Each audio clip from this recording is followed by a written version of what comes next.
So as you can tell, a new setup, I know a new tripod, just wanted to flex here. But back to the video. The Houston Rockets went outside this season with a first round exit against the Lakers. And after that, there's a huge dilemma regarding the future of this team, especially in this offseason, because now it is fair to say that this KD experiment in Houston is not working like it should. And in this day and age where GMs are very desperate and impatient, we could see a guy like KD get traded after one season. And quite honestly, guys, I won't be too surprised how much this guy has really put a negative light to every team he's been on, especially for this Houston Rockets team since he left Golden State. Now, of course, there are many important factors that led to the Rockets being up and down this season, but KD has been more of a burden to this team despite him still playing at a superstar level. So in this video, I'm going to break down why this KD experiment in Houston is failing. But first, A-Man, say man, this is the A-Man Show, back at it again for more content. Make sure y'all subscribe. I post NBA content. Turn on post notifications so that way you don't miss anything new from me. My goal is to hit 1,000 subs by the end of the year, so subscribing and smashing the like button makes a big difference. So that out of the way, stay tuned and enjoy the video. The Houston Rockets after last season was viewed as one of the hottest young teams in the NBA. They finished last year winning 52 games in the regular season and earning the second seed in the NBA. They had the best zone defense in the NBA, overall a top 5 defense in the league. And even though offensively they were a weakness to this team, they were very good at finishing to the basket, generating second chance baskets, and they were a high transition team. And they were a game away from winning their first ever playoff series since 2020. But they went up against a veteran-heavy Golden State team who just recently added Jimmy Butler on the team. Despite that, with this Rockets team being this surprisingly good, in which I've called it out from the beginning, they were really a superstar away from really contending in the tough West. After the performance of Jalen Green in last year's playoffs, where he had multiple games of him scoring single digits, it made sense during that time that he was holding the Rockets back, and he will need to be included in the trade block for a superstar in order for the Rockets to get to the next level. Initially, I wanted a guy like a Devin Booker on the team. He fits really well with the Rockets, especially in transition, and not only he adds a scoring punch to the team, but more shooting, playmaking, you name it.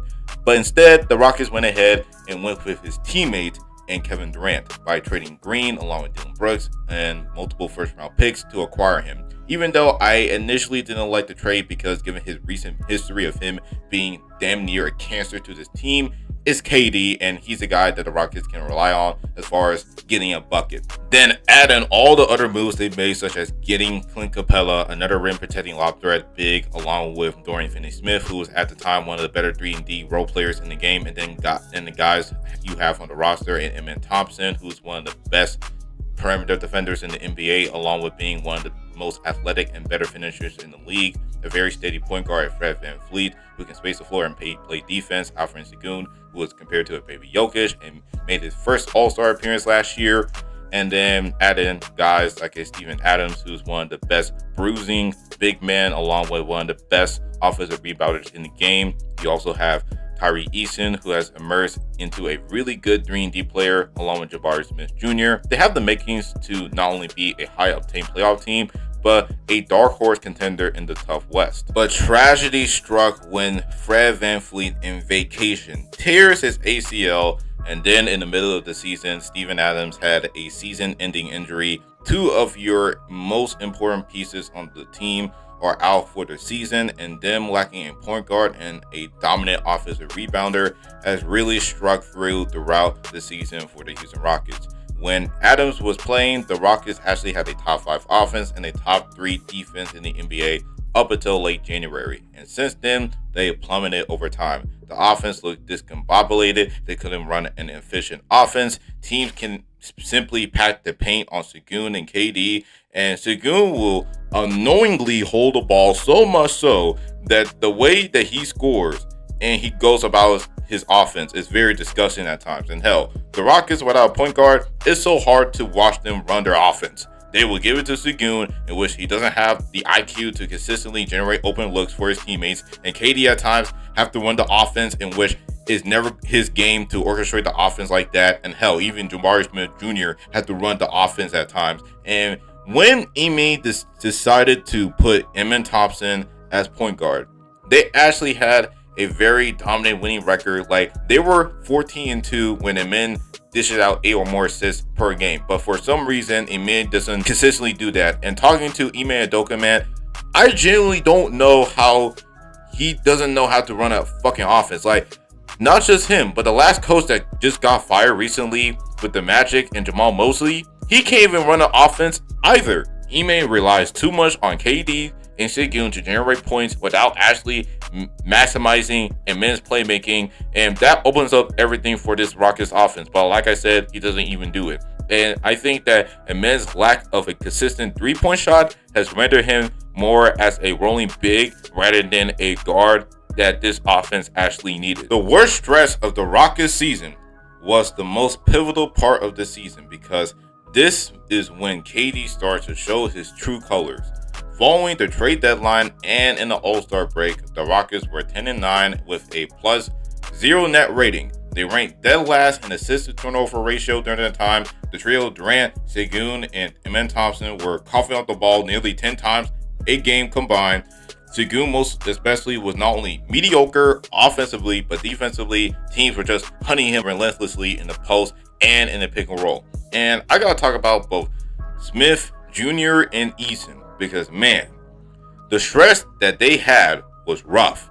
I mean, Tari Eason especially, because there was a point of time where he was going to be offered a $100 million extension. But during February, he went from shooting 47% from 3 to an awful 10% from 3. And it got to the point where he didn't even make a 3 until March, which is baffling. And overall, during that stretch, he was just straight up unplayable. I mean, he was ass on offense, and even on defense, he was mediocre. And over time, Dorian Finney-Smith was taking his minutes, who was also ass during that time. And also for the whole year. And then Jabari Smith Jr., he was just straight up inconsistent shooting wise. Like in January, he was averaging just 14 points on 49% true shooting and shot 30% from 3. And he just makes very questionable decisions with the basketball at times. This stretch has led to KD doing things he did on social media with his burner accounts, where he pretty much berated his own teammates, calling Jabari Smith retarded and talking shit to Sengun of how he can't shoot, can't defend, all that.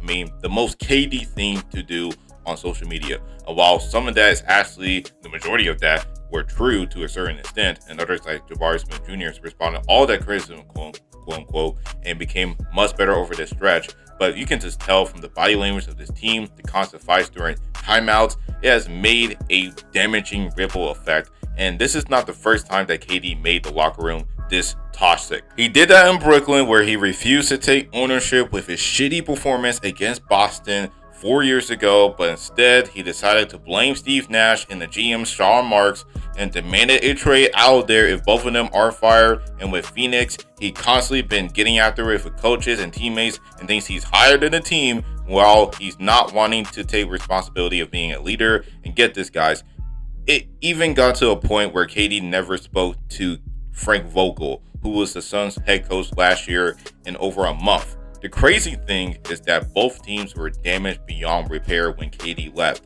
Brooklyn is now one of the worst teams in the NBA, and the Suns are currently in one of the worst situations in the NBA after trading away their entire future to Brooklyn to get KD. And now the BS that KD is doing with Houston, and even when he was out due to injuries during the first round, there is times where he wasn't even with the team and supporting them.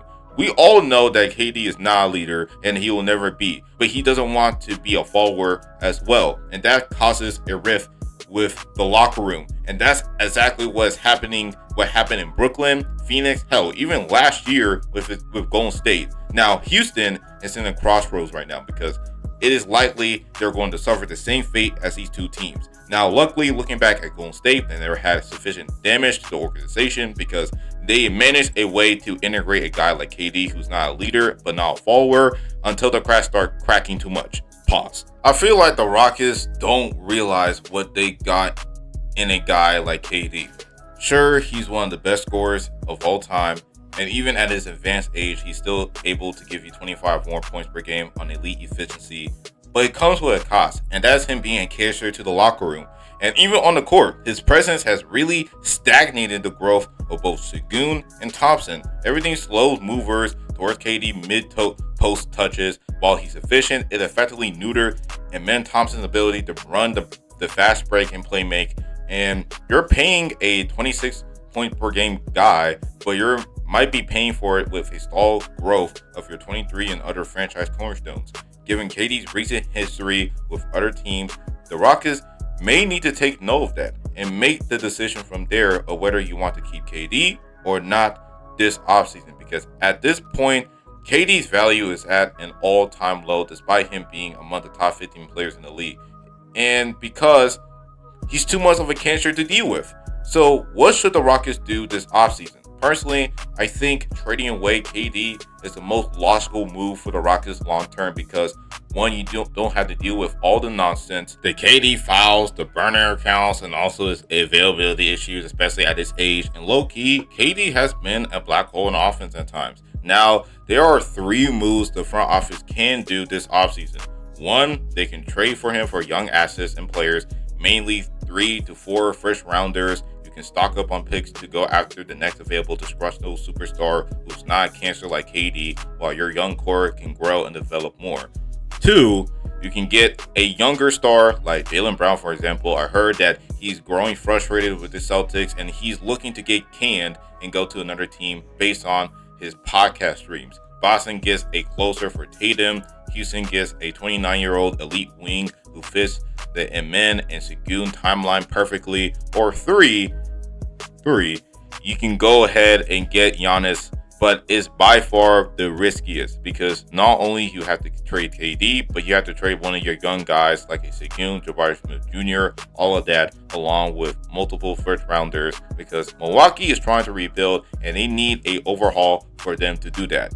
For the Rockets, you get a top 3 player in his prime who fixes the culture and fits with Thompson's game really well, and they will have a top 3 defense with Giannis in the helm. But you will have severe spacing issues, and if the Rockets can go through with this, then they need to add as many shooters as possible around Giannis. And honestly, don't be too surprised if Sengun ends up being the guy to get Giannis, because him and Giannis in the same court is very clunky.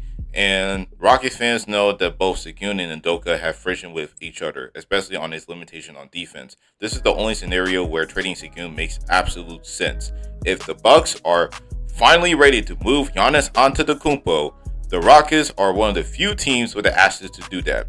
Don't trade Sengun for a fair package.